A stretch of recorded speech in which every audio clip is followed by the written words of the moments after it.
Abakulembeze bano beeyiye ku Paalamenti enkya ya leero okwetaba mu lukuŋŋaana olwategekeddwa akulira oludda oluwabula gavumenti mu Parliament Right Honourable Joel Ssenyonyi. The gift of life, and we thank you for the gift of a new week. Nga bweguzze gubeera bannabyabufuzi bano nga boogera ku kusibibwa kw'abantu baabwe entakera era leero tekibamalidde basazeewo okusisinkanira ku ssetteeserezo. Solidarity with our very own leader, Dr. Kizza Besigye. In the room we have a number of akulira oludda olw'obala gavumenti mu Parliament Right Honourable Joel Ssenyonyi bw'abadde ayogera asoose kukakasa nti balina okusooka okubeera ekitole kino okukiyitamu. The opposition in solidarity over critical issues, one of which is the continued persecution of members of the opposition, supporters of the opposition, and now increasingly leaders within the opposition. This cannot continue to happen, and we look on as if it is okay. It is not okay, and that's why we are here. Takomyoko Ssenyonyi avumiridde n'enkola eyabaluseewo gy'alumiriza nti ey'okusibanga abantu ba bulijjo nga babawozesa mu kkooti y'amagye nti kirina okukoma. The arrest of our senior leader, one of our senior leaders within the opposition, Dr. Kizza Besigye, in fact it was not an arrest, it was a kidnap from Kenya by Uganda security operatives, is something we are saying we will not keep quiet about. We do belong to different political entities as the opposition, but we are more similar than we are different. The issues that make us similar, the hounding, the persecution, and all of that, it happens to all of us in various ways. Ate ye President w'ekibiina ki National Unity Platform Robert Kyagulanyi Ssentamu ategeezezza nga bw'ayagala abantu bonna abazze nga bakwatibwa mu nsonga z'ebyobufuzi bafune obwenkanya. Members and supporters were abducted and detained on the orders of either the unit disciplinary committees or the division court martials or the general court martial. Most of them were charged with ridiculous trumped up charges of being found with military stores, literally referring to our red berets and red overalls. As we speak today, very many of them are still languishing in prison, 4 years and some more, without trial.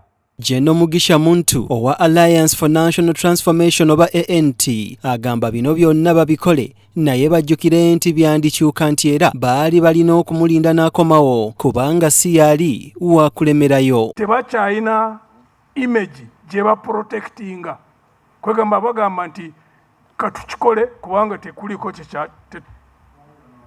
twayonooneka dda tetukyayina ekiki kubanga siraba engeri yonna endala abantu abali ku ntiko y'ebitongole by'okwerinda okola ekintu ky'ekika kino kati owulira lawyers kati bavudde Kenya bava Angola bava Nigeria n'awalala wonna ku lw'ekintu ekyo ekyokuwamba abakulembeze okubajja Kenya okubaleeta wano. Abakulembeze abalala okubadde Lord Mayor Salongerias Lukwago ne Kenny Ruchams awamu n'abalala nabo babadde bawanda muliro. Tukwataganye nga tuluse olujegere era nga nkakasa nti nga tuluse olujegere luno nga bwe tululuse olwaleero tusobola okutaayiza abasajja bano ne tubabuzaako omwekyusizo kubanga General Court Martial eyo bagitaddewo okumala ebbanga ezzeekula naye ng'olutalo tululwanidde ku saidi ya mateeka mwe tugiwakanyiriza. Kiba kitegeeza nti sebo Mr. President Oweekitiibwa Kyagulanyi kiseera kituuse mmwe nga baliida baffe mu Paalamenti mukulembere omumuli ogututuusa okukolera awamu. Nindiridde olumu era nga tuli ready muyite olukiiko lwa bonna mu Kampala public rally ebiina byonna nga weebiri tubalage ekye tuli mu nsi eno. Kikolwa ekikoleddwa ku Dr. Kizza Besigye ne Abedi Kamulege ya Lutale ekyobuswavu ennyo eri abakulembeze b'eggwanga lino. Tukivumirira kubanga tumanye tekiri mu mateeka ate kityobola eddembe eri abantu.